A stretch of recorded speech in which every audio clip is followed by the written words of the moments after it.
شکریہ جناب deputy speaker صاحب. سب سے پہلے تو میں آپ کو اس منصب پر براجمان ہونے پر مبارکباد پیش کرتا ہوں اور دل کی اتاہ گہرائیوں سے دعا گو بھی ہوں کہ اللہ تعالیٰ آپ کو اپنے فرائض منصبی میں کی ادائیگی میں کامیاب اور کامران اور سرفراز فرمائے.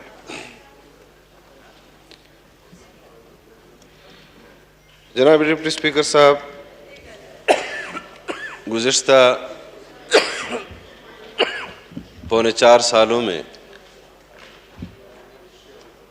اس کرسی کا جو کردار رہا ہے ہماری پارلیمانی تاریخ میں اس کی نظیر ممکن ہو کہ آنے والے مستقبل میں بھی وہ نہ مل سکے. ریکارڈ متنازع قانون سازی اس پارلیمان میں ہوئی. آج جس بیرونی مداخلت اور بیرونی سازش کی یہ بات کر رہے ہیں، اسی بیرونی مداخلت پر یہاں قانون سازی ہوئی. ہمارے اسٹیٹ بینک کو خود مختاری کے نام پر IMF کی غلامی میں دیا گیا.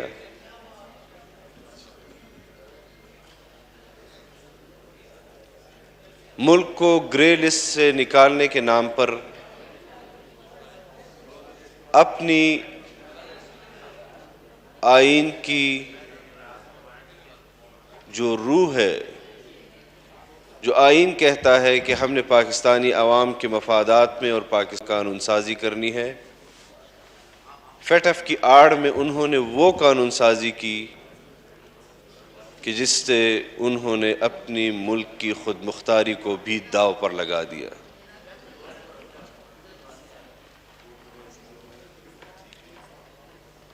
جس کا اپنا وجود فارن فنڈنگ کے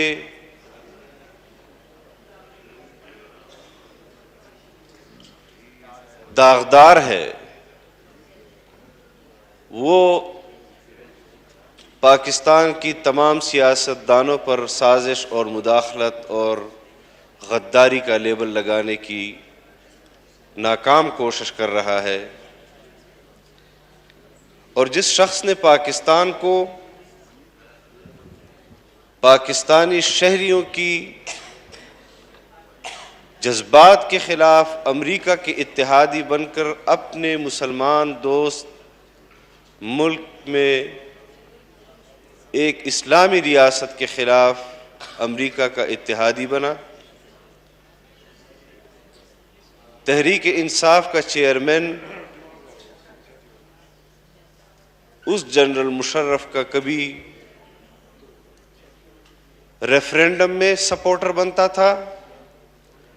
اور کبھی اس کا ایلچی بن کر دنیا بھر میں پھرتا تھا اور اس کے لیے تعاون مانگتا تھا.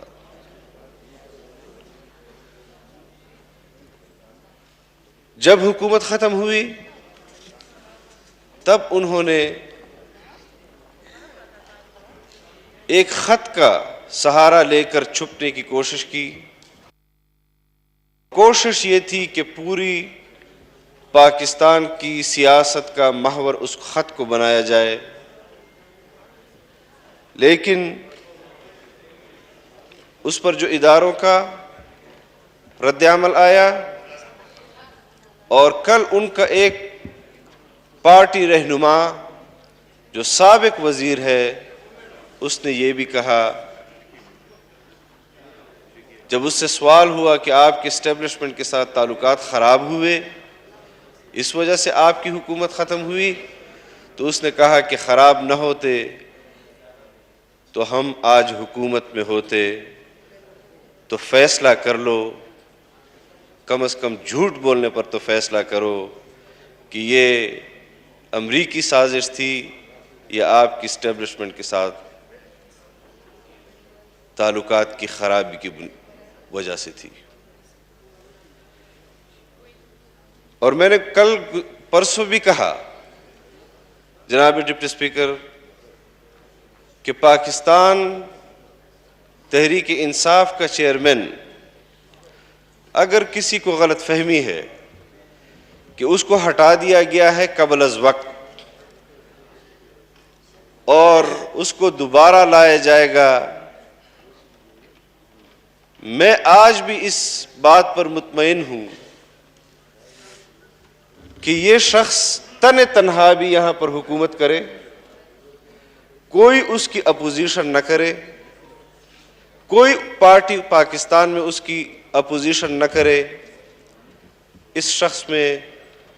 کل بھی صلاحیت نہیں تھی، آج بھی صلاحیت نہیں ہے،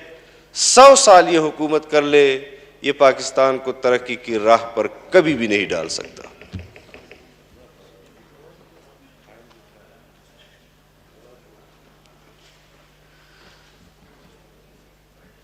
یہاں پر ایک موشن موو ہوا اور ہم نے 4.25 سال جو جدوجہد کی، کی بنیادی وجہ سن 2018 کے انتخابات تھے، جس پر تمام پاکستان کی سیاسی جماعتوں کا ایک ہی موقف تھا کہ پاکستان کی تاریخ میں بدترین دھاندلی ہوئی ہے اور کمیٹیاں بھی بنائی گئیں، پھر اس کے اجلاسات بھی نہیں بلائے گئے، 4.25 سال وہ کمیٹیاں از خود غیر مؤثر ہو گئیں۔ آج میں اس بات کا شکریہ بھی ادا کرتا ہوں کہ ہماری نئی حکومت نے انتخابی اصلاحات کے حوالے سے جو کمیٹی بنانے کی قرارداد یہاں سے پاس کی ہے، آپ کی کرسی کی ذمہ داری ہے کہ اس کو فی الفور اراکین اس کے نامزد کیے جائیں اور اس پر فی الفور کام شروع کیا جائے، کیونکہ جمعیت علماء اسلام کی تحریک، جمعیت علماء اسلام کی جدوجہد وہ صاف اور شفاف انتخابات ہیں اور ہمارا ہدف بھی صاف اور شفاف انتخابات ہے۔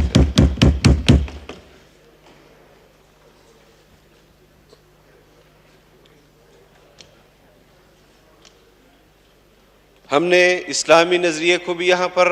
برقرار رکھنا ہے اور اسلامی قانون سازی کو بھی۔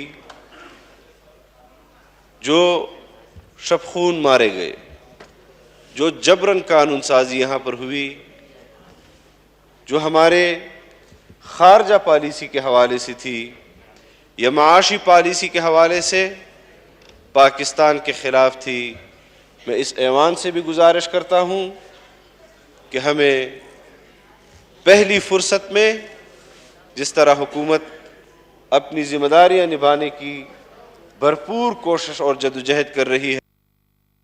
بحران معاشی طور پر انہوں نے ہمارے لیے چھوڑا ہے، ہم فوری طور پر اس پر قابو پا سکیں، عوام کو ریلیف دیں۔ آج ملک بھر میں بجلی کی لوڈ شیڈنگ کا مسئلہ ہے، گیس کی قلت کا مسئلہ ہے اور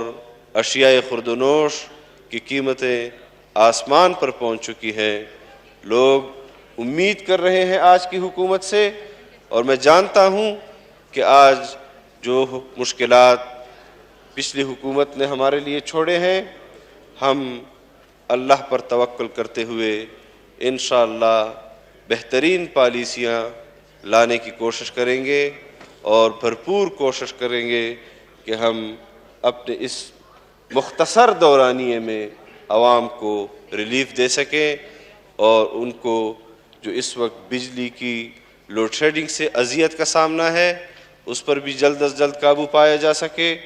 جو انفراسٹرکچر پاکستان میں تباہ ہوا ہے اس کو بھی دوبارہ بحال کیا جا سکے، اور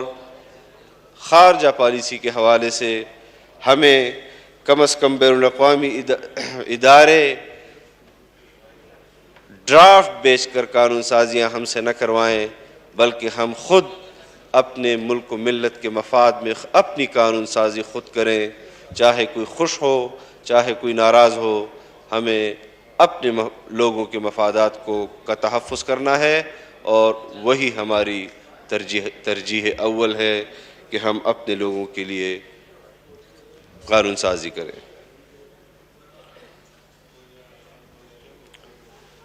میں ایک مرتبہ ایوان میں بیٹھے ہوئے تمام اراکین اسمبلی کا شکریہ ادا کرتا ہوں کہ انہوں نے آپ کو بلا مقابلہ منتخب کرایا، اور یقیناً یہ اب آپ کی ذمہ داری ہے کہ آپ نے اس ایوان کے اس اعتماد کو اور اپنے آئینی قانونی اختیارات کو قواعد و ضوابط کے تحت اس پارلیمان کو چلانا ہے۔ اللہ تعالیٰ آپ کا حامی و ناصر ہو، اللہ تعالیٰ پاکستان کا حامی و ناصر ہو۔ وآخر دعوانا الحمدللہ۔